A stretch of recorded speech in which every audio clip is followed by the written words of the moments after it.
Good morning for class. Let's start our lesson number 6। जब मैं पढ़ता था। राष्ट्रपिता महात्मा गांधी जी की आत्मकथा यानी कि उनकी स्वयं की जो कथा है कि इस अंश में उनके विद्यार्थी जीवन की ऐसी बातों का वर्णन है जब वो पढ़ते थे, उनकी उस समय की बातों का वर्णन है जिनसे हमें माता पिता की सेवा, सत्य का पालन यानी कि सच बोलना, स्वास्थ्य के लिए खुली हवा में घूमना और व्यायाम करना, सुलेख आदि का विशेष ध्यान रखने की शिक्षा मिलती है। मेरे पिता करमचंद गांधी राजकोट के दीवान थे। महात्मा गांधी जी बता रहे हैं कि उनके पिता क्या थे? राजकोट के दीवान थे।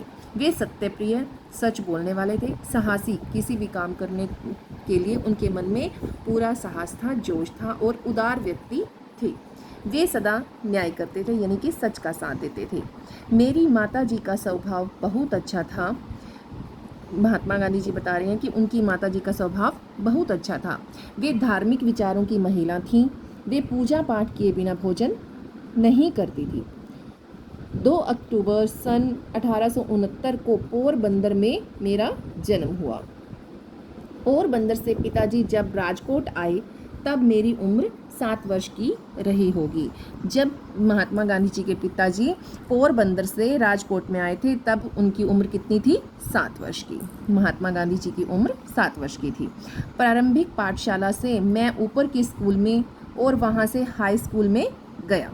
मुझे यह याद नहीं है कि मैंने कभी भी किसी शिक्षक या किसी लड़के से झूठ बोला हो, यानी कि उनको झूठ बोलने की आदत नहीं थी, वो सदा सच बोलते थे। मैं बहुत संकोची था यानी उनको बहुत शर्म आती थी। एक बार पिताजी श्रवण कुमार पितृभक्ति नामक पुस्तक खरीद लाए। मैंने उसे बड़े शौक से पढ़ा। उन्हीं दिनों बायोस्कोप में तस्वीर दिखाने वाले लोग आया करते थे। तभी मैंने अपने अंधे माता पिता को बहंगी में बिठाकर ले जाने वाले श्रवण कुमार का चित्र देखा। बायोस्कोप में उन्होंने किसका चित्र देखा? श्रवण कुमार का।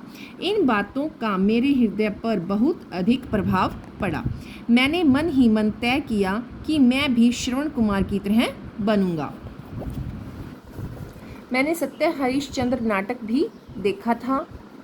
सत्य हरिश्चंद्र जी पर आधारित एक नाटक है। उन्होंने क्या है, सत्य के रास्ते पर, सच के रास्ते पर चलते थे और वहाँ पर चलते उन्होंने क्या किया, खुद को भी, अपनी पत्नी और बेटे को भी दान में दे दिया था। तो महात्मा गांधी जी को भी वो नाटक ज़्यादा अच्छा लगता था और उसे देखने की इच्छा उन्हें बार बार होती।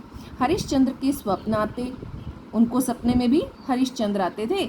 बार बार मेरे मन में यह बात आती कि सभी हरिश्चंद्र की तरह सत्यवादी क्यों ना बने, यानी कि सभी को हरिश्चंद्र की तरह ही सत्यवादी बनना चाहिए। यही बात मेरे मन में बैठ गई कि चाहे हरिश्चंद्र की भांति कष्ट क्यों न उठाने पड़े, पर सत्य को कभी भी नहीं छोड़ूंगा, यानी कि हमेशा सत्य के रास्ते पर चलूंगा। मैंने पुस्तकों में पढ़ा था कि खुली हवा में घूमना स्वास्थ्य के लिए लाभकारी होता है, यानी कि खुली हवा में घूमना हमारे स्वास्थ्य के लिए अच्छा होता है। यह बात मुझे अच्छी लगी और तभी से मैंने सैर करने की आदत डाल दी। इससे मेरा शरीर मजबूत हो गया। That's all for today.